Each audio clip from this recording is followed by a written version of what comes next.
बिस्मिल्लाहिर्रहमानिर्रहीम। अस्सलाम वालेकुम नाज़रीन, आप देख रहे हैं program bottom line with Chaudhry Akmal. नाज़रीन, आज का प्रोग्राम जो है वो बजट 2021-22 के हवाले से है, और जैसा कि आपको मालूम होगा कि आजकल हॉट टॉपिक है और उसके हवाले से जो है वो बहुत ज़्यादा टीवी प्रोग्राम्स में भी और माशी हलकों में भी बहुत ज़्यादा जो है वो गुफ्तगू की जा रही है। नाज़रीन, आज भी इसी सिलसिले में हमने अपने इस प्रोग्राम में जो मुख्तलिफ जो हमारे तजियाकार हैं और बहुत मतलब माशी मैदान में इनकी काफ़ी हमारे साथ सर्विसेज हैं और आपके जाने माने हैं सारे। मुज़म्मिल असलम साहब हैं, बिज़नेस एनालिस्ट हैं, इकोनॉमिक एनालिस्ट हैं और कैपिटल मार्केट्स में बहुत एक्सपोजर है इनका। Welcome to the show Muzammil साहब। दूसरे गेस्ट हैं हमारे साथ बैरिस्टर हैदर ज़मान कुरैशी साहब, ये पीपल्स पार्टी के रहनुमा हैं और फाइनेंस सेक्रेटरी हैं। वेलकम बैरिस्टर हैदर ज़मान साहब। और जो तीसरे हमारे गेस्ट हैं वो भी बिज़नेस एनालिस्ट हैं और इकोनॉमिक्स एंड फाइनेंस के ऊपर उनकी भी बड़ी ग्रुप है। ACCA पाकिस्तान जो है उनको हेड करते हैं, यहाँ पे उनकी रिप्रेजेंटेशन करते हैं ACCA को, और पाकिस्तान में ACCA को प्रमोट करने में और बिज़नेस के हवाले से ACCA के मेंबर्स की बड़ी खिदमत हैं। जनाब सजीद असलम साहब, welcome to the show. Sir, program का आगाज़ करूँगा मैं मुज़म्मिल भाई आपसे। सर, थोड़ा सा अगर आप बताना चाहेंगे कि कौन कौन से ऐसे इकोनॉमी के जो फिगर्स हैं वो आपके ख्याल में पॉजिटिव में जा रहे हैं, और कौन कौन से ऐसे हैं जिनके ऊपर हुकूमत को तवज्जो देने की ज़रूरत है। ये है कि बिस्मिल्लाहिर्रहमानिर्रहीम। चौधरी साहब, शुक्रिया, आपने मदू किया। Thank you. कभी भी जो है ना, कोई चीज परफेक्ट नहीं होती। हर चीज में गुंजाइश होती है कि वो उसमें बेहतरी हो जाए। तो बहरहाल ये जो टाइम है सबके सामने है। जो कोरोना ने दुनिया में जिस तरीके से तबाही मचाई, जब ये कोरोना शुरू हुआ तो ये कहते थे कि जी पाकिस्तान का ना माशी सिस्टम ना हेल्थ सिस्टम इस वायरस को जो है सस्टेन नहीं कर सकेगा। और ये ढकी छुपी बात नहीं है। पिछले साल जब ये आया था तो जब 2 महीने 1.5 महीने का लॉकडाउन रहा तो अच्छे अच्छे की जो है ना, जिसे कहते हैं कि जो है ना, बहुत ही ज्यादा परेशानी में वो बिल्कुल ऐसे ही, बिल्कुल ऐसे ही। लोग बस यही बातें करते थे। आपके सामने होगा कि एक्सपोर्ट्स पाकिस्तान की खत्म हो जाएंगी, आधी हो जाएंगी, रेमिटेंसेस आधी हो जाएंगी। शर नमू की तो पता नहीं बात ही, मतलब मुझे कह रहे थे कि पता नहीं कोई 6%, कोई 10% कर रहा था। तो उसमें जो है वो अंग्रेजी का वर्ड है ना, फॉर्च्यून फेवर्स द बोल्ड।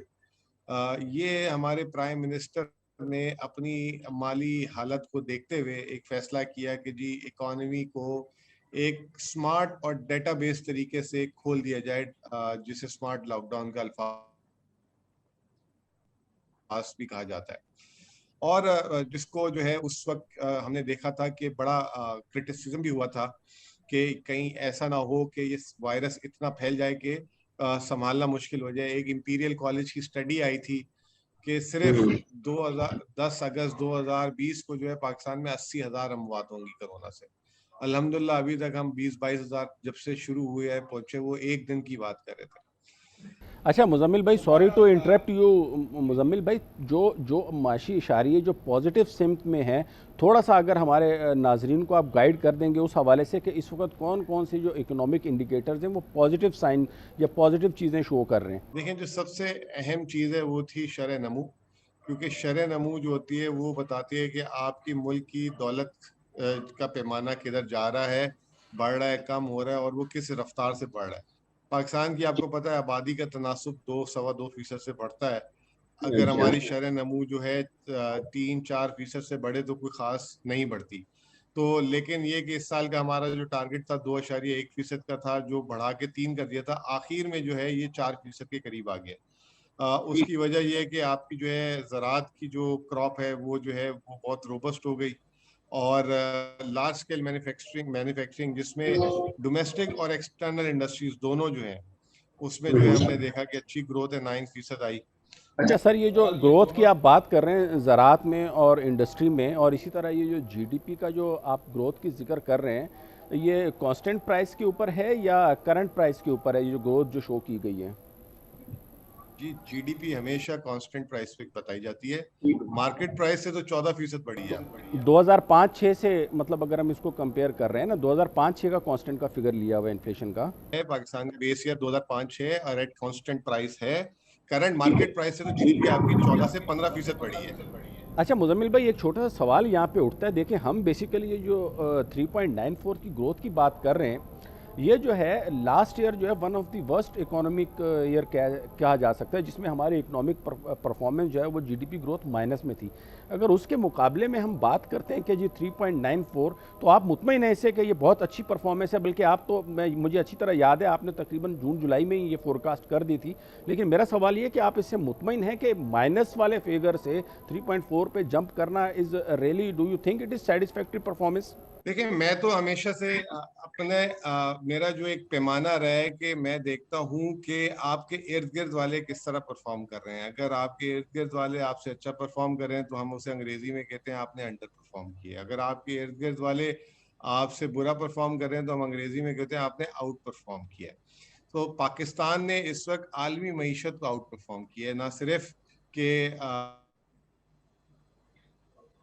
मतलब लोगों की एक्सपेक्टेशन को। अगर आप अपने पड़ोस ममालिक की बात कर लें, इंडिया 8.8% जो है जीडीपी कॉन्ट्रैक्ट हुई उसकी, हमारी पिछले साल 0.5% हुई थी। लंदन की, यूके की जो है 9.9% हुई, यूएस की 6.6% हुई। जिसने पाकिस्तान से बेहतर किया वो था ईरान, इजिप्ट और टर्की, हल्का फुल्का।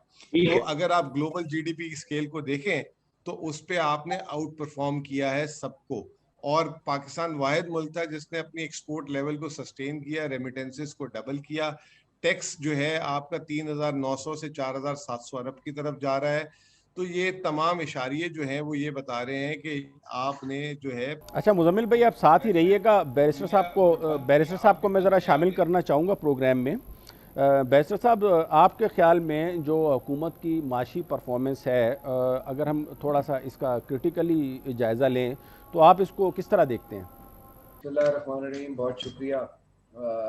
देखिए, जो अभी अब तक इजहार ख्याल हुआ है, यकीनन उसके दलाइल भी दिए गए। सवाल ये पैदा होता है, और आपने बहुत एक अहम नुक्ता उठाया कि इसको 2006 का जो बेस ईयर है उस पर जीडीपी की कैलकुलेशन की जा रही है। और कुछ अर्सा पहले तक वर्ल्ड बैंक, आईएमएफ और आपके अपने इदारे भी आपकी ग्रोथ रेट के ऊपर कुछ और फिगर्स दे रहे थे। यकदम अप्रैल की फिगर्स आने के बाद इसका तखमीना नेशनल अकाउंट्स कमेटी ने 3.94 बता दिया, और आज शायद असद उमर साहब कह रहे हैं कि अगले साल के लिए हम 4.8% का ग्रोथ रख रहे हैं। ये बात दुरुस्त है कि 2.2% के लगभग आपकी पॉपुलेशन ग्रोथ है।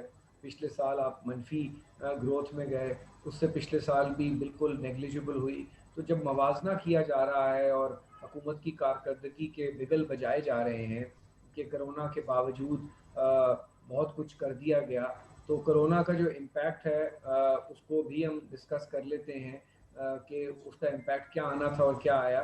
लेकिन जो मवाजना किया जाना चाहिए इस हुकूमत की कारकर्दगी का, वो किया जाना चाहिए जीडीपी ग्रोथ रेट जो 2018 फाइनेंशियल ईयर जून में क्लोज हुआ, उस वक्त क्या। अब सॉरी टू इंटरप्ट यू, मैं थोड़ी सी करेक्शन ये करना चाहूँगा। असल में ये हिस्टोरिकली जो है ना, ये यही चला आ रहे हैं। तो इसको अगर हम पिछले साल से कंपेयर करेंगे ना, या जैसा कि मैंने अभी मुजम्मिल साहब से पूछा, तो वो उस हवाले से जीडीपी ग्रोथ इससे भी ज़्यादा बढ़ जाएगी अगर हम करंट ईयर से करेंगे। बहरहाल, अच्छा, लेकिन इसके साथ साथ अगर आप देखें तो हमारे जो फॉरेन रिजर्व्स हैं वो बढ़े हैं, फॉरेन रेमिटेंसेस में अच्छा इजाफा हुआ है, फिजिकल डेफिसिट में गवर्नमेंट ने कमी की है, करंट अकाउंट को सरप्लस में लाए हैं, ठीक है ना, और जीडीपी ग्रोथ भी आपके सामने। तो ये अशारिये तो बहुत अच्छी और मस्बत सम की जानिब पेशरफ्त है। तो क्या इसके ऊपर आप हुकूमत को खराज तहसीन नहीं पेश करेंगे? खराज तहसीन तो पेश करने की बात तब आए ना जब 30,000 अरब से आपने 14 ट्रिलियन के कर्जे ले लिए। इस वक्त आपका जो डेट है वो 116 अरब डॉलर आ चुका है, जो कि 90-92 अरब डॉलर था इस हुकूमत के आते हुए। जो आप रिजर्व नहीं sir, debt debt debt debt की जो है ना बैरिस्टर साहब, डेट की बात अलग है। मैंने जो इंडिकेटर्स बताए आपको, इनमें आप मुझे बताएं कि इनमें क्या हुकूमत की परफॉर्मेंस रही है। जो डेट की जो आप बात कर रहे हैं वो डेट टू जीडीपी रेशो है, या डेट में नो डाउट का इजाफा हुआ है। But coming back to my point के जो फॉरेन रिजर्व या फॉरेन रेमिटेंसेस में तो गवर्नमेंट ने अच्छा परफॉर्म किया है या नहीं किया? जो फॉरेन रिजर्व्स हमारे बढ़े हैं या रेमिटेंसेस में जो एक खातिर ख्वाह इजाफा हुआ है रोशन डिजिटल पाकिस्तान के हवाले से, तो इसके ऊपर भी आप क्रेडिट देंगे या आप डेट की तरफ इशारा करेंगे? फॉरेन रिजर्व्स बिल्ड होने की क्या तीन चार चीज़ें हैं। एक तो आपको G20 से कुशन मिल गया कोरोना के लिए, डेट रीशेड्यूलिंग पेमेंट्स आपकी बहुत सारी रुक गई। उसके बाद आपका 300 से 400 मिलियन डॉलर आपकी लेजिटिमेट जो है ट्रैवल डिमांड होती थी यहाँ से, हज, उम्रा, ज़ियारात, ट्रैवल, लेजर, कॉन्फ्रेंस, टूरिज्म, वो डिमांड आपकी निकल गई। उसके बाद आप जिसको शाजियाने बजा के रेमिटेंसेस में बढ़ोतरी कह रहे हैं, आपको शायद इस फैक्टर को आपको ये काउंट नहीं कर रहा कि बेशतर हजरात पाकिस्तानी वहाँ से बेरोज़गार होकर उनकी इकॉनमीज़ आप खुद कह रहे हैं कंप्रेस हुई हैं, तबाह बर्बाद हुई हैं, हज़ारों लाखों की तादाद में आपके पाकिस्तानी वापस वाइंड अप करके आए हैं। ये एक बलूनिंग इफेक्ट है। तीसरी चीज़ ये है कि बहुत सारे मुल्कों में जहाँ पे लोग अभी भी हैं मौजूद जो फॉर्मल सेक्टर में है, वहाँ पे बेरोज़गारी अलाउंस मिल रहा है घर बैठे। और आपको पता है हमारे पाकिस्तानी भाई फॉर्मल सेक्टर के अंदर रहते हुए भी वो दो दो तीन तीन बिजनेसेस करते हैं, जॉब करते हैं, तो उनको एक कुशन मिल गया और वो रेमिटेंस भी आ रही है। तीसरी चीज़ ये है कि आपका इंपोर्ट डिमांड जो आपकी इकोनॉमी सुखड़ी, यहाँ पे बहुत सारा टैक्स लगा उस वजह से। और जो डिजिटल की आप बात कर रहे हैं उसमें यकीनन आ रहे हैं पैसे, लेकिन उसमें बेशतर जो है वो नया पाकिस्तान सर्टिफिकेट की अट्रैक्शन में आ रहा है। और जो हॉट मनी आई जिसमें से बेशतर हॉट मनी निकल गई, आप देखिए 7% पे आप डॉलर में रिटर्न दे रहे हैं, 8-8.25% आप यूरो बॉन्ड्स और इंटरनेशनल कूपन में दे रहे हैं। तो दुनिया क्यों बाहर पैसा रखेगी? पाकिस्तान जैसा अजीम मुल्क, पाकिस्तानी हो या नॉन पाकिस्तानी हो, आप उनको कह रहे हैं यहाँ डॉलर रखो, डॉलर में रिटर्न दे रहे हैं, वो कहाँ कहीं इन्वेस्ट करने की जरूरत नहीं है। ब्रेक का टाइम हो रहा है, एक ब्रेक लेते हैं और ब्रेक के बाद हम शामिल करेंगे प्रोग्राम में सजीद साहब को, तो साथ रहिएगा, कहीं मत जाइएगा, मिलते हैं ब्रेक के बाद।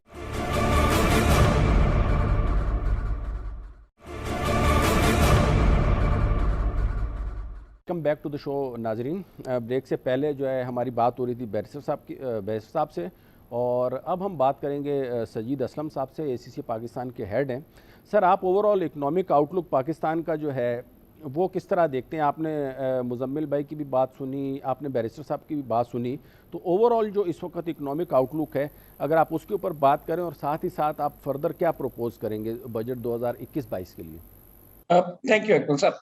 आई थिंक पहली चीज तो जो क्रेडिट ड्यू है, we have to go with that. Bold decision थे, रिस्कियर डिसीजन थे, but they paid off, timely decision थे, so we should definitely give a credit. Roshan digital account एक बहुत बड़ी सक्सेस और एक बहुत बड़ी कन्वीनियंस है एक्सपैट पाकिस्तानियों के लिए कि वो अपना पैसा एक फॉर्मल चैनल के थ्रू भेज सकते हैं, और ना सिर्फ भेज सकते हैं बल्कि उसमें बहुत सी एक अट्रैक्टिव इन्वेस्टमेंट अपॉर्चुनिटी भी मिली। उस इन्वेस्टमेंट अपॉर्चुनिटी की हैदर साहब ने बात की कि उसकी अल्टीमेट लायबिलिटी किस तरह डिस्चार्ज होगी, डेफिनेटली वहां पे कुछ क्वेश्चंस हो सकते हैं, लेकिन as we speak today it's attracting that. और अभी हम प्लान पे आते हैं, इकोनॉमिक प्लान के हवाले से जो की मेजर्स लिए गए ड्यूरिंग कोविड, जहां पे इमीडिएट रिलीफ था, स्टेट बैंक ने स्टेप लिया, उन्होंने जो फंडिंग के हवाले से और लोन के हवाले से ऑर्गेनाइजेशंस को सपोर्ट किया। आई थिंक वो भी एक बहुत बड़ा बोल्ड स्टेप था, क्विक स्टेप था और टाइमली स्टेप था, तो उसने भी बहुत हद तक सपोर्ट किया उन ऑर्गेनाइजेशन और इंडस्ट्रीज को सस्टेन करने के लिए जो शायद उस वक्त अदरवाइज ज्यादा मुश्किल में जाती। क्या उसने ओवरऑल इकोनॉमी को उठाया? क्वेश्चन मार्क हो सकता है, लेकिन उसने एक सर्टेन सेक्टर को जरूर सपोर्ट किया। टैक्स हमारा डेफिनेटली बढ़ रहा है, जीडीपी का एक इम्प्लीकेशन होती है। मगर अगर आप टैक्स रेवेन्यू की बात करें तो tax revenue is a very simple thing. आपके जीडीपी साइज की एक परसेंटेज है जो आप एज अ टैक्स चार्ज कर रहे होते हैं, और अगर टैक्स रेवेन्यू आपका बढ़ रहा है तो you have to go back कि क्या आपने टैक्स रेट को सिग्निफिकेंटली बढ़ा दिए या चेंज कर दिए जिसकी वजह से वो बढ़ रहा है, या वो एक इंक्रीमेंटल जीडीपी का इम्पैक्ट आ रहा है। तो अगर इस वक्त हम देखें, जिस तरह मुजम्मिल ने भी बात की कि 3.9 ट्रिलियन से 4.7 ट्रिलियन पे हम जा रहे हैं, तो उसमें एक certain impact definitely GDP growth का भी है, टैक्स पॉलिसीज का इम्पैक्ट आएगा, लेकिन बहुत बड़ा इम्पैक्ट, जो सिग्निफिकेंट इम्पैक्ट। नहीं, सही साहब मेरी बात सुने। सर मैं थोड़ा सा कट ऑफ करूंगा। मुझे ये बताएं ऑन ग्राउंड रियलिटी क्या है। देखें जो आम जनरल पब्लिक है ना, उनके जो इंटरेस्ट के फिगर्स हैं मैं आपको बताऊं। Number 1 is employment, number 2 is poverty alleviation, ठीक है ना। नंबर 3 जो है वो सबसे जो बड़ा प्रॉब्लम है वो महंगाई है। चीज़ों की अशाए खुर्दोनोश में जो है वो मुसलसल इजाफा होता जा रहा है। तो आप देखें ऑन ग्राउंड जो है ना वो चीज़ें अभी तक सामने नहीं आ रही। तो ये ऑन ग्राउंड आम पब्लिक तक इसका असर कब पहुंचेगा, और आपको लगता है कि इस बजट में या अगले बजट के दौरान इसके असरात आगे भी पहुंचना शुरू हो जाएंगे? क्योंकि देखें इन्फ्लेशन जो है ना वो इस वक्त 11.2 है, और फूड इन्फ्लेशन की बात करें तो 15 तक को टच कर चुका है। तो this is a very concerning thing. ठीक है, रिजर्व्स बढ़ रहे हैं, सब चीज़ें बढ़ रही हैं। ओवरऑल जो है ना इसके ऊपर अगर आप अपने कमेंट्स दे दें तो फिर मैं मुजम्मिल की तरफ जाऊंगा। जी, पहली चीज आप देखिए ना, तो आपकी इकोनॉमी एक ट्रांजिशन में रही है लास्ट 2 इयर्स में भी। आप एक इंपोर्ट बेस्ड इकोनॉमी से आप एक इंपोर्ट सब्स्टिट्यूशंस की साइड पे या एक्सपोर्ट ओरिएंटेशन की साइड पे गए हैं, और उसका बहुत बड़ा इंपैक्ट ये आया था कि जो लोग बहुत ज्यादा वाबस्ता थे इंपोर्ट के साथ और इंपोर्ट रिलेटेड ट्रेड के साथ, वहां पे एक सिग्निफिकेंट इंपैक्ट आया था, जहां पे हमारी इकोनॉमी कॉन्ट्रैक्ट भी की थी और हमारी इकोनॉमी में ओवरऑल अनएम्प्लॉयमेंट भी थी। और उसका एक जो एक और दूसरा इंपैक्ट आया था आपके पास करेंसी की डीवैल्यूएशन का और उसकी इन्फ्लेशन का इंपैक्ट, और वो अभी तक शामिल है यहाँ पे। जो अगर आप बात करें ग्राउंड रियलिटी पे या ग्राउंड लेवल पे कि क्या ये जो मैक्रो इकोनॉमिक के फंडामेंटल सही हो रहे हैं, क्या उसका इंपैक्ट आज अवाम तक पहुंच गया हुआ है, तो इसका जवाब होगा नहीं। इसका अपना एक पूरा प्रोसेस होता है, और ये चेंज का प्रोसेस बहुत पेशेंस और स्ट्रगल मांगता है। क्या हमारी डायरेक्शन सही है इस वक्त? क्या हमें इंपोर्ट सब्स्टिट्यूशन और एक्सपोर्ट ओरिएंटेशन की साइड पे जाना चाहिए? बिल्कुल जाना चाहिए। इसकी एक कॉस्ट है जो डेफिनेटली कंट्री में हम लोग पे भी कर रहे हैं इस वक्त। जो इंपॉर्टेंट चीज होगी इस वक्त वो है confidence level on the economic policy. हमने एक इम्प्लीकेशन देखी जब आप इंपोर्ट से मूव किए एक्सपोर्ट ओरिएंटेशन या इंपोर्ट सब्स्टिट्यूशन या डोमेस्टिक कंजम्पशन की साइड पे, तो उसका एक पेन फैक्टर है जो डेफिनेटली अवाम इस वक्त सफर कर रही है। सारे लोग सही साहब आपका पॉइंट आ गया, यानी आप ये कह रहे हैं कि थोड़ा सा टाइम लगेगा ग्राउंड के ऊपर इसका इम्पैक्ट आने में। अब मैं दोबारा ज़रा मुजम्मिल साहब की तरफ जाऊंगा, और वो इससे पहले के दीगर कमेंट्स करें मैं अपना क्वेश्चन भी इसमें थोड़ा सा ऐड कर दूंगा। मुजम्मिल साहब, इसमें कोई शक नहीं है कि जो फॉरेन रेमिटेंसेस हैं उनमें तो बहुत ज़बरदस्त परफॉर्मेंस हुई है, लेकिन उसकी वजह जो है वो गवर्नमेंट की परफॉर्मेंस है या FATF है। दूसरी तरफ अगर आप बात करें कि GDP ग्रोथ इतनी अच्छी हुई है तो इसमें एक्सपोर्ट्स का बड़ा रोल है। लेकिन अगर मैं पिछले 6 महीने के फिगर आपको कोट करूं तो उसमें एक्सपोर्ट्स जो है ना वो अगर बढ़ी नहीं है तो कांस्टेंट हैं, ठीक है ना। इसी तरीके से आपका जो ट्रेड डेफिसिट है वो भी पिछले 6-5 महीने से बढ़ता जा रहा है। इंपोर्ट्स आपकी जो है ना वो भी बढ़ती जा रही हैं। लास्ट जो अप्रैल का मेरे पास फिगर है वो 805 बिलियन रुपीज़ के ऊपर जो है वो आपकी इंपोर्ट्स पहुँच गई हैं, और जो ट्रेड डेफिसिट है वो 465 बिलियन को टच कर चुका है। तो आपको लग रहा है कि ये सही डायरेक्शन है? क्योंकि ये भी एक मेन जो है वो इंडिकेटर है कि टाइमली तो आपको बफर मिल गया रेमिटेंसेस की वजह से, लेकिन आपका ख्याल है कि ये रेमिटेंसेस का फिगर जो है वो कंटिन्यूसली गवर्नमेंट को बेल आउट करता रहेगा? तो साहब जब हम पाकिस्तान की क्रिकेट टीम किसी दिन गलती से मैच जीत जाती है ना, तो उस दिन जो पूरा दिन मैच के दौरान या मैच से पहले जो बैंड बजा रहे होते हैं ना कमेंटेटर खिलाड़ियों के, तो बाद में जब गलती से जीत जाती है तो कहते हैं अगर ये 50 ना करता या फलां बॉलर 3 विकेटें ना लेता या उसका जो है बंदा रन आउट ना होता तो ये हम मैच ना जीतते। तो भाई मैच आप जीत गए और ये एक्सेप्ट करें। अब आ जाए अगली आपकी बातों पे, रेमिटेंसेस की बातों पे, और आपने जितनी बातें की यही बातें जो हैं लोग बैठ के अंदाजे लगाते थे। अब जैसे बैरिस्टर साहब ने कहा कि वो पाकिस्तानी वहां से वाइंड अप कर आ रहा है, ये उस वक्त लोगों ने कहा था कि जब जून जुलाई के रेमिटेंसेस के नंबर बढ़ रहे थे तो लोगों ने कहा था बस ये 3 महीने से सारे बेरोजगार हो गए, ये आ गए वापस और इनकी पैसे रेमिटेंसेस। ये 11वां महीना कंटिन्यूसली है और 27 अरब डॉलर जो है इस साल रेमिटेंसेस आएगी, पिछले साल से 8 अरब डॉलर ज्यादा। अब उसमें वही वाली बात कि जी आप मैच जीत गए थे, वो फ्लाइटें बंद हो गई और ये हो गया और वो हो गया। अच्छा, अब आप आ जाए, आपने एक इंपोर्ट की बात की, बड़ी अच्छी बात की, मुझे बड़ा खुशी हुई कि आपने वो सवाल भी किया। करंट अकाउंट आप कह रहे हैं सरप्लस में तो है, लेकिन अब ट्रेड डेफिसिट बढ़ा है। अच्छा जी, वो ट्रेड डेफिसिट इसलिए बढ़ा है कि इंपोर्ट बिल में पिछले 4-5 महीनों में तेजी आई है। उस इंपोर्ट बिल में तेजी आने की 3 वजूहत हैं। एक ये कि आपने स्टेपल इंपोर्ट किया, वीट और चीनी पिछले साल, जो वन ऑफ आपके जो है जहाज आते रहे तकरीबन, वो एक वजह थी जो मूविंग फॉरवर्ड मुझे नहीं लगता कि आप मंगाएंगे क्योंकि आपकी फसलें अच्छी हो गई हैं। दूसरा, आपने एक्सपोर्ट किया है $2 billion on an average per month. अच्छा, इसमें याद रखिएगा कि आपकी तारीख की लोवेस्ट तरीन कॉटन क्रॉप आई है, 5-5.5 मिलियन Exactly, और सही है। उस पे आप जो है अपनी एक्सपोर्ट को सस्टेन करें तो आपने कॉटन इंपोर्ट की है। तीसरा, आपने जो टर्फ दिया है स्टेट बैंक ने, उसमें जो है अब एक मशीनरी भी आना शुरू हो गई है। तो ये जो कुछ वन ऑफ प्लस होते हैं, कुछ वन ऑफ माइनस होते हैं, हम जो तासुर देने की कोशिश करते हैं कि बस ये एक खुदा ना खास्ता करके हो गई चीज, ऐसा नहीं है। इसके पीछे पॉलिसी ड्रिवन चीजें हैं। लास्ट ईयर सेंट्रल बैंक ने जिस तरह का पुश दिया, आपको पता है, the world most aggressive rate cut था और सबसे ज्यादा था। उसके बाद उसने लिक्विडिटी प्रोवाइड की, मॉनेटरी स्टिमुलस प्रोवाइड किया, गवर्नमेंट ने 1200 अरब रुपए का पैकेज दिया, एक्सपोर्टर्स को बिजली कांस्टेंट की, एक्सपोर्टर्स की इंपोर्ट इनपुट को कम किया, उनको रिबेट दिए, उनके जो है प्लस रिफंड्स दिए। ये अच्छा, फिर एग्रीकल्चर जो है, ये भी कोई मौसम ठीक है, लेकिन उसके अलावा टाइमली आपने वीट सपोर्ट प्राइस अनाउंस की, शुगर केन ग्रोअर को आपने टाइमली पैसे दिलाए। Now they are more richer as a result of it. Sir आपकी जो है मुजम्मिल ऑटो भाई, सेल्स देखें, मुजम्मिल सीमेंट भाई, सेल्स मुजम्मिल देखें, भाई, ये सारी चीजें। मैं थोड़ा सा इंटरप्ट करूंगा। मैं इस वक्त आपको ऑन ग्राउंड अगर रियलिटी बताऊं ना, तो इस वक्त भी जो कॉटन ये गंदम की ख़रीदारी हो रही है, उसमें भी जो है वो 1800 रुपये का रेट अनाउंस तो किया गया है, लेकिन उसमें भी जो है ना वो माइक्रो लेवल पे प्रॉब्लम्स आ रहे हैं और ज़्यादा वज़न लेके कम पैसे दिए जा रहे हैं। ये ऑन रिकॉर्ड एक आधा किलो या 1 किलो का हिसाब है, और वो मतलब पहली मरतबा तारीख़ में हो रहा है कि वो उतनी ज़्यादा गंदम ली जा रही है हर 50 किलो के पीछे। तो बहरहाल ये तो मेरा एक छोटा सा पॉइंट था। दूसरा जो आपने बात की है, ठीक है, आपका पॉइंट आ गया कि वीट और कॉटन जो है वो चूँकि इंपोर्ट करनी पड़ गई थी गवर्नमेंट को, इस वजह से पिछले 4 महीनों से इंपोर्ट का बिल बढ़ गया और इंशाल्लाह ये जो है आगे वो कंट्रोल होता जाएगा। अब ज़रा मैं बैरिस्टर साहब की तरफ आऊँगा।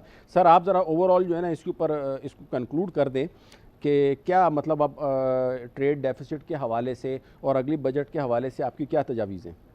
गवर्नमेंट ने 2000 अनाउंस की, पंजाब गवर्नमेंट ने बाद फिर फार्मर प्रेशर आया, और वो किस लिए की गई? क्योंकि पिछले साल 1400 रख के और 7-8 लाख टन जो है, मिलियन टन आपने गंदम स्मगल करवा दी अफगानिस्तान। आपका आटा क्राइसिस हुआ, आप आटा क्राइसिस रिपोर्ट पढ़ लें। शुगर मिल्स ने बहुत पैसे दिए, कहां पैसे दिए? क्राइसिस हुआ, डिमांड सप्लाई हुई, तो उनको 200-250 रुपए तक जो है 10 की 20 की बेच की, आपने 300 अरब का वो दिया। अरे भाई, अगर ये हुकूमत इतनी ही ब्रिलियंट होती, इतनी ही पॉलिसी फॉर्मुलेशन वाली होती, और आईएमएफ के नुमाइंदे लाकर ना गवर्नर स्टेट बैंक बिठाया, आपने फाइनेंस मिनिस्टर बिठाया, आपने डेट उठाया, आपने सर्कुलर डेट 1100 से बढ़ा के 2200 अरब कर दिया, आपने 400% बिजली बढ़ा दी, सिवाय आपने एक एक्सपोर्ट इंडस्ट्री को, बड़ी अच्छी बात है, 7-7.5 सेंट में आप बिजली दे रहे हैं, बड़ी अच्छी बात है, अल्लाह करे एक्सपोर्ट बढ़े, हम क्यों नहीं चाहेंगे। लेकिन इस हुकूमत को जो बेसिक एसेंशियल्स पूरे नहीं कर सकती, जो इन्फ्लेशन कंट्रोल नहीं कर सकती, जो दवाइयों की कीमतों को उसने एबनॉर्मल बढ़ा दिया, और आप कह रहे हैं कि ये ग्रोथ ड्रिवन स्ट्रैटेजी है। जरूर, तो अगर आपकी बात मान ली जाए कि जी ये रिमिटेंसेस बढ़ रही हैं और ट्रेजेक्टरी बढ़ती रहेगी और इसमें एफएटीएफ का कोई लेना देना नहीं है, और जनाब हम बहाने कर रहे हैं कि फलानी चीज की वजह से हम मैच जीत गए, तो अरे भाई, अगर हम मैच जीत गए मुजम्मिल साहब, तो लगाएं corporate tax, banking sector, automobile को टैक्स करें, लोगों को भी हेवीली टैक्स करें। अगर आप बूम कर रहे हैं और ऑन ग्रोथ ट्रेजेक्टरी हैं, और ये बड़े बड़े जो कॉर्पोरेट्स हैं टॉप 500, क्यों आप इनको एमनेस्टी स्कीमें दे रहे हैं? क्यों आप इनको कह रहे हैं हाउसिंग सेक्टर में, अभी आप ऑटोमोबाइल में एमनेस्टियां देने लगा, पॉलिसी ला रहे हैं? मतलब है, अगर आपने, और आम आदमी जिसकी ना रोटी पूरी हो रही है, जिसको ना बिजली के बिल के जिसके पास पैसे हैं, ना दवाइयों के पैसे हैं, ना स्कूल के पैसे हैं, 2 करोड़ बंदा अनएम्प्लॉय हो गया है, लोग बुरी तरह बिजनेसेस हिट हो गई हैं। बैरिस्टर साहब आपका पॉइंट आ गया, बैरिस्टर साहब आपका पॉइंट आ गया। सही साहब, आप अपना इनपुट दें ताकि जो है ना फिर हम वाइंड अप की तरफ जाएं। सर, अगर हम इकोनॉमी की बात करेंगे ना, तो फंडामेंटली एक स्टेट और सिटीजन का रिलेशनशिप होता है जिसमें ट्रांसपेरेंसी चाहिए होती है। ठीक है। उस इकोनॉमिक पॉलिसी की रिफ्लेक्शन और शेयरिंग बहुत जरूरी है, जिसकी बेस पे एक बिजनेसमैन और अवाम कॉन्फिडेंस जनरेट कर सके, और उस पे डिबेट जो है वो बहुत जरूरी चाहिए। हम बजट पे हर साल डिबेट करते हैं, लेकिन अगले 4-5 साल की जो इकोनॉमिक पॉलिसी है उसके पिलर्स डिबेट के लिए जो है वो एक इंपॉर्टेंट एलिमेंट यानी है, क्योंकि इकोनॉमिक बजट एक पॉलिसी के ऊपर सबसेट है डिबेट उसके करनी लिए। चाहिए रादर देन के बजट। सही साहब, आपका पॉइंट आ गया। मुजम्मिल साहब, बजट क्लोजिंग सबसेट है रिमार्क्स। सर उसका सिर्फ। देखिए जी, अगले साल की अब बात करें, पिछले साल तो बैरिस्टर साहब मानने के लिए तैयार नहीं है, मैं बहस भी नहीं कर सकता क्योंकि मैं सियासी नहीं हूँ, ये पीपल्स पार्टी से हैं। 4.8% असद उमर कह रहे हैं, मेरे ख्याल से 6% प्लस रहेगी। सके मैं अपने तमाम जो मदुइन थे और मुजम्मिल भाई और सजीद साहब हो गए, बैरिस्टर साहब हो गए, मैं बहुत बहुत शुक्रिया अदा करता हूँ आपका। इंशाल्लाह मिलते हैं आपसे ब्रेक के बाद।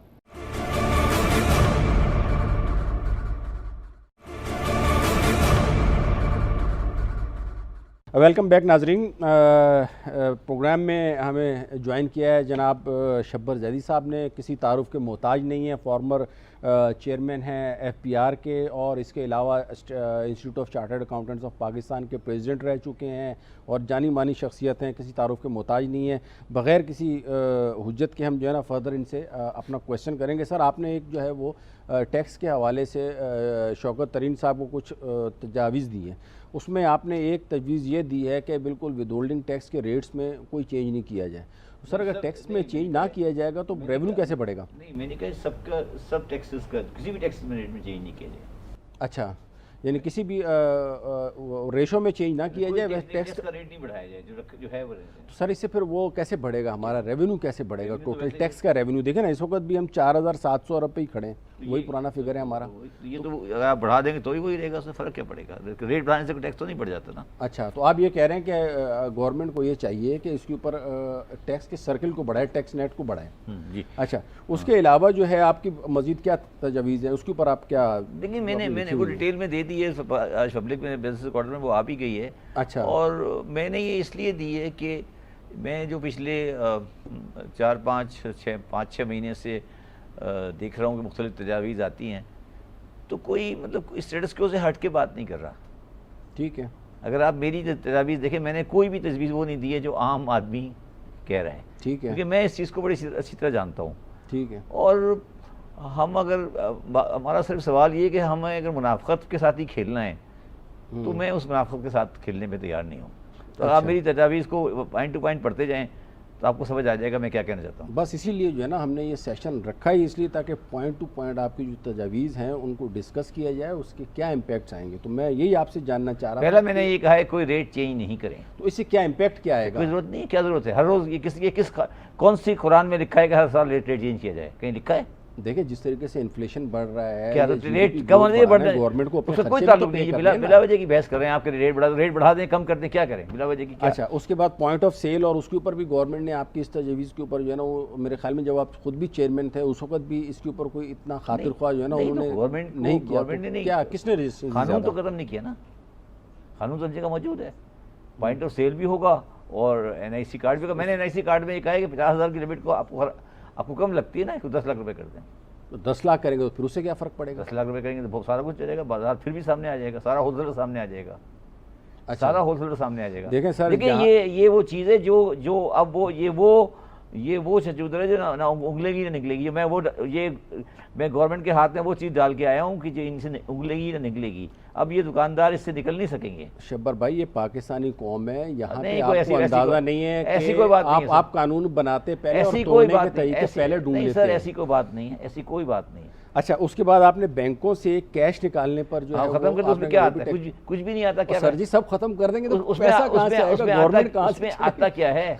या खान साहब की तरह जो है ना चंदा मांगने शुरू कर उसमें दें। आता क्या है? मैं तो कह रहा हूँ उसमें वो खत्म कर दें, मगर जो 10 करोड़ ज़्यादा वाला है उसको एंटीएन कंपलसरी कर दें। इंडियन पर्सनली करने से क्या होगा सर? असल चीज़ सारा तो ये पैसा है ही में कि पड़ा, रेवेन्यू आना चाहिए। सारा पैसा ही में पड़ा। यार आपने टैक्स में कभी काम किया? टैक्स का सर नहीं, कभी नहीं किया ना, इसलिए आप क्यों रेवेन्यू की बात करते हो बार बार? इसको ये हमारे ऊपर काम छोड़ दो, तुम अपना काम जो लिखा है उसको सर करो। मैंने टैक्स का जो काम जो किया है, अपना बहरहाल जो तुम्हें आता है ना वो करो ना। क्या करूं सर, फिर मुझे बताएं। तो ये टैक्स कहाँ से आएगा? ये मैं कह रहा हूँ, असल में सुन लो बात, जो मैं कह रहा हूँ ये करो, खुद ब खुद टैक्स आ जाएगा। सर तो अब बताएं भी तो सही, इसका क्या इम्पैक्ट आएगा? मुझे बताएं। पॉइंट ऑफ सेल आपने लगा दिया, मैं आपको इम्पैक्ट बताने के लिए नहीं बैठा, ठीक है जी? अच्छा। मेरा आपको अगर आपको मेरी बात समझ आती है तो समझ लें, नहीं आती तो बना कर दें। अच्छा, लेकिन सर फिर अब हम आगे भी तो बढ़ेंगे ना। मैंने लिख दिया, क्या लिखा है समझ आ गई? क्या लिखा है? इसके बाद समझ आ गई क्या लिखा है? बिल्कुल समझ आ गई। क्या परेशानी? अच्छा, आगे मैं चल रहा हूँ। आगे चल रहा हूँ, सेल्स टैक्स रजिस्टर्ड अफराद को बिजली के बिलों पे सब्सिडी दी जाए, और फिर नहीं, आगे नहीं, आपने नहीं, ये नहीं कहा मैंने। जी जी ये कहाँ जी, लिखा है? आप ये कहाँ लिखा है? ये मैंने इसकी उर्दू ट्रांसलेशन नहीं, की ये है, आप गलत, इसको आपने करेक्ट कर गलत की है। मैंने लिखा अच्छा। है कि जो आदमी रजिस्टर्ड नहीं है कमर्शियल, उसको सब्सिडी नहीं दी जाए। जो रजिस्टर्ड नहीं है नहीं दीजिए, तो वो कहाँ को यहाँ से नहीं, यहाँ से नहीं पकड़ ले। नहीं, उसे उस सब्सिडी खत्म कर दे उसकी। तो मिल कहाँ रही है सर सब्सिडी बिजली के बिलों पे? कहाँ है सर? क्या बात करें आप, किसकी बात कर रहे हैं? इंडस्ट्रियल कमर्शियल कंज्यूमर को सब्सिडी है बिजली में, उसको मार्केट रेट दें। अच्छा, तो यानी उल्टा है ये। अच्छा मैं ये कह रहा हूँ जो रजिस्टर्ड नहीं होगा सब्सिडी नहीं मिलेगी। अच्छा, अब प्रॉपर्टी पर कैपिटल गेन टैक्स के प्रॉपर्टी खात्मे कैपिटल की जो- बात नहीं की मैंने। ये प्रॉपर्टी कैपिटल की बात, ये मैं आपको प्राइवेट लिमिटेड कंपनी के जो एसेट्स हैं उनके ऊपर, सिर्फ प्राइवेट लिमिटेड कंपनियों के जो एसेट्स हैं ना उनके ऊपर आप कैपिटल गेन टैक्स, इनको इंडेक्सेशन करें। अच्छा, अब डॉलर का रेट कुछ चेंज हो गया, ये एक डिफरेंट तजवीज़ है कि जब आप प्राइवेट लिमिटेड कंपनियां सारी जो है वो नीचे अंडर वैल्यूड हो रही हैं, अच्छा, इस कैपिटल गेन टैक्स को ख़त्म करके इनको मार्केट में लाएं। अच्छा, इनको मार्केट में लाएंगे तो उससे मतलब जो है मजीद पूरी एक्टिविटी बढ़ेगी, पूरी एक्टिविटी बढ़ेगी, और एक्टिविटी बढ़ने से जो है ना वो जी। ज़ाहिर है फिर गवर्नमेंट के रेवेन्यू में इजाफा होगा। जी। आगे चलते हैं सर, इंपोर्टेड आइटम्स की रिटेल वैल्यू का निज़ाम मजीद मौसर ये बनाया मैं जाए लाया था। रिटेल ये जो इनवाइस के आपको आज ऊपर। टैक्स कलेक्शन ये में आपने जो ज़बरदस्त काम किया था, इसको मैं ना सिर्फ अप्रिशिएट करता हूँ कि इससे पहले जो अंडर इन्वाइसिंग होती थी और वहाँ से कम रेट के ऊपर इसको चीज़ें और आती बढ़ाएं। थी। अच्छा, इसमें सारे आइटम डालें और उन आइटम को पब्लिक इनको करें कि ये गिलास, मसलन कौन कौन से आइटम डालें? ये गिलास मसलन नहीं आज भी डालो, ये गिलास अगर इंपोर्ट हो रहा है ना हम्म, तो आप बताएं कि इसकी रिटेल प्राइस क्या है और पब्लिक में अनाउंस करें इसको। अच्छा, आज नहीं, पब्लिक में इसका ऐड नहीं आता अखबार में, अच्छा इसका अखबार में ऐड डालें। सर, अब इसका अखबार में ऐड आता डालेंगे? है, आता सिगरेट का नहीं आता, बिल्कुल आते हैं, तो सही इसका है, भी डाल दें। ठीक हो गया। तो मतलब आपका कहने लो का रुपया ये है, बटन इंपोर्ट अगर हो रहा है तो हाँ। बताएं कि कितने में इंपोर्ट हो रहा है। अगर प्लग इंपोर्ट हो रहा है बताएं कितने में प्लग इंपोर्ट हो रहा है, क्यों नहीं बताते? सर अब वो बता देंगे तो फिर नहीं तो टैक्स पूरा देना बता देंगे, पड़ेगा सामने आ ना। जाएगा क्या। सर देखें, आपके साथ जो मेरा पहला प्रोग्राम था ना, उसमें आपके अल्फाज ये थे कि लोग टैक्स पे करना नहीं चाहते। नहीं वो तो हमने तो कहा पता है ना, ये गवर्नमेंट टैक्स पे करने का तरीका नहीं है। गवर्नमेंट ये को- नहीं, ये इंपोर्ट पे हाथ रखने का तरीका, इनको शराफत से तो लेना ही नहीं ना इनसे। शराफत से तो बात खत्म हुई ना, अब बात शराफत की तो हो ही नहीं रही ना, अच्छा, ये तो कुछ और हो रहा है। फिर मतलब क्या इनको बंद किया जाए जो या खुद ब खुद डंडा लेके नहीं, इनके वो पीछे लगे? इंपोर्टर फ्री बंद कोई नहीं अब बंद आप होगा। कह रहे हैं पॉइंट ऑफ सेल के ऊपर एक एक चौकीदार खड़ा कर दें, क्या नहीं नहीं, करें? पॉइंट ऑफ सेल आपको समझ आई क्या चीज होती है? मुझे पता है पॉइंट ऑफ सेल सर, वो अलग चीज होती है, इनवाइस नहीं, जनरेट ये हो आप- हाथ क्या तो ऑनलाइन आप कनेक्ट होगा। मिक्स कर चीजों को मिक्स करें ना, इंपोर्ट चीज अलग है, पॉइंट ऑफ सेल अलग चीज है, ये अलग अलग चीजें हैं दोनों। बिल्कुल अलग चीजें हैं, लेकिन दोनों को मिक्स नहीं करें ना, मिक्स नहीं करें सर please। अलग कर नहीं, दिया। मैं ये कह रहा हूँ चले point of point of sale तो अभी चल रही है ना, उसको बढ़ा देते हैं आहिस्ता आहिस्ता खत्म। सर उसकी अकाउंटेबिलिटी कैसे होगी? अकाउंटेबिलिटी पब्लिक तो हो टैक्स रही पे ही नहीं हो करना रही चाह है रही। ना, आगाज की दुकान बंद हो गई ना, अच्छा, बंद हो गई ना, कुछ जो सही रहेगा वो चलेगा, जो बनेगा जो नहीं रहेगा बंद हो जाएगा। ठीक है। और ये अदालतों में जो ज़ेर इल्तिफा केसेस मैं ये कह रहा हूँ कि जो अदालत का केस है, जब मैं हार गया हूँ, मैं हार गया हूँ, डिपार्टमेंट नहीं, बंदा हार गया है, अच्छा अच्छा, मैं हार गया हूँ, ओके ओके, वो नहीं हारा है, गवर्नमेंट नहीं हारी है, मैं हार गया हूँ और मैंने कोर्ट हाई कोर्ट में जाकर स्टे लिया हुआ है। अच्छा, तो मैं कह रहा हूँ 25% टैक्स पे करें विदाउट पेनल्टी और ख़त्म करें। तो सर ये तो अच्छा खासा गवर्नमेंट का नुकसान इससे नहीं हो जाएगा? आज क्या मिल रहा है, सारे स्टे पड़े हुए हैं। आपके ख्याल में कितने कितने तक की बहुत अमाउंट बड़ा इसमें अमाउंट है stuck ये, हज़ार बिलियन से ऊपर का अमाउंट है। 1000 बिलियन से ऊपर का, ये तो अच्छा खासा ही होगा। सेल्स टैक्स और इनकम टैक्स के कवानीन को दोबारा से आपने तो सारा खेल ही ख़त्म कर दिया कि सारे कवानीन ही दोबारा बनाए। मैं कह रहा हूँ फॉरेन एक्सचेंज का लॉ और पीरा का लॉ ये जाली लॉ है, ये इसको ख़राब करने के लिए बनाया गया था। India foreign exchange management act लेकर आया है, उसको कॉपी करें और ये ख़त्म करें।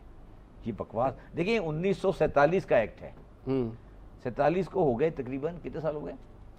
तकरीबन 70 साल हो गए, 75 से हो गए, तकरीबन 72-73 साल हो गए। 72-73 73 साल ने आपने एक्ट चेंज नहीं किया। ठीक है। दुनिया का कौन सा कानून है जो 73 साल में चेंज नहीं हुआ? 1947 फॉरेन एक्सचेंज रेगुलेशन एक्ट 1947 का है, क्यों नहीं चेंज होता? आज भी स्टेट बैंक वाला मुझे समझा दे क्या लिखा है, मैं नाम बदल दूंगा। स्टेट बैंक का कोई बंदा बता दे कि सेक्शन का मतलब क्या है, वो हर रोज अपनी नई इंटरप्रिटेशन देते हैं। ये सब बकवास से बंद करें इसको।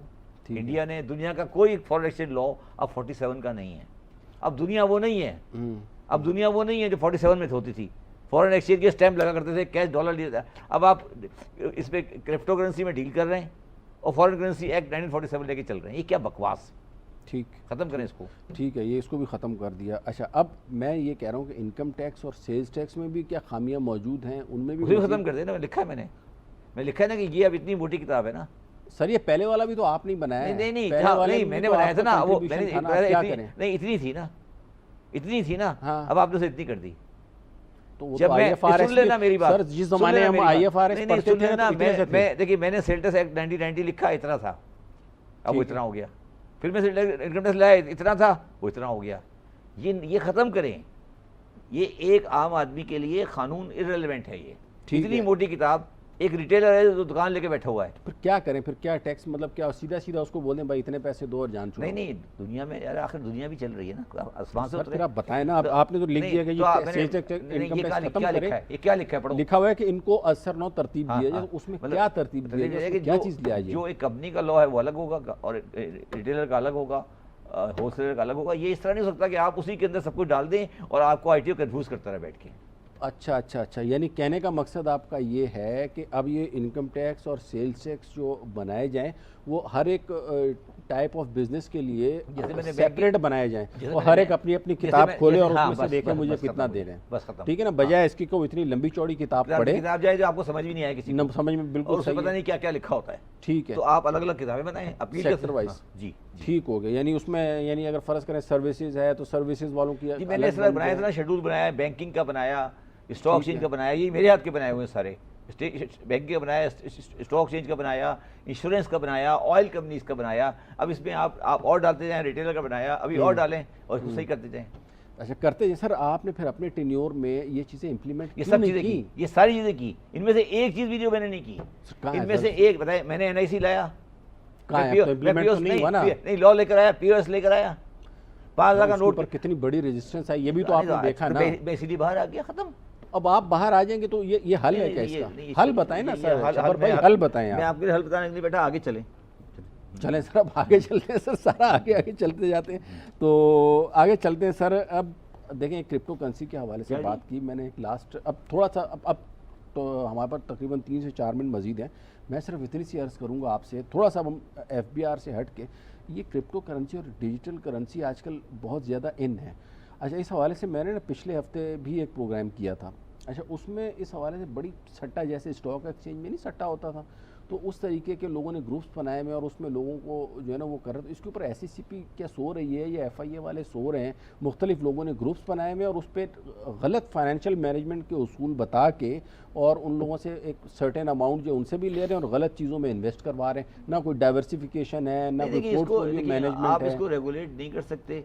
अगर एक बंदे को जुआ के खेलने का शौक है तो किसी तरीके से भी जुआ खेल लेगा। ये इस वक्त जो क्रिप्टो करेंसी है जुए का खेल है, तो इसको रेगुलेट करने की ज़रूरत नहीं है। जब लोग नुकसान उठाएंगे और जुआ खेलेंगे तो अच्छा खुद ब खुद नुकसान उठा के वापस आएंगे। गवर्नमेंट को इसमें FIA वगैरह को पार्टी बनना नहीं चाहिए, मेरा ज़ाती व्यू है। Let the people. लेकिन सर कॉर्पोरेट लेवल के ऊपर मैं आपको बताऊं, IBM हो गई या ये बड़ी बड़ी कंपनीज भी आहिस्ता आहिस्ता इसमें एक गवर्नमेंट लेवल के ऊपर, इंटरनेशनल लेवल पे नहीं है। इवन ऑस्ट्रेलिया, कनाडा वगैरह में भी इसको इंडिविजुअल लेवल के ऊपर लीगल करार दिया गया है। अभी वो आहिस्ता होगा, अभी ये एक लंबा सब्जेक्ट है, मैं इस पर बिल्कुल फेवर में नहीं हूँ इस चीज़। अच्छा, फिलहाल आप ये कह रहे हैं कि इस वक्त बेकार जो का भी time- फेसबुक पे time या lag- इधर उधर जो time कर रहा है वो lag- करता रहे, बंदे खुद अपना देखिए, नुकसान मैं- उठाएंगे तो मैं- सुधरेंगे, मैंने ये पाकिस्तानी कौम मैंने है। ये आपको लिखे ना आर्टिकल में, कल एक आर्टिकल और लिखूंगा जो आपने सवाल किया ना कि आप कहाँ से पैसे आएंगे। मैं कल आपको आर्टिकल लिख रहा हूँ, मैंने उसको डेटा इकट्ठा कर लिया है कि आज कौन दे रहा है और कौन नहीं दे रहा।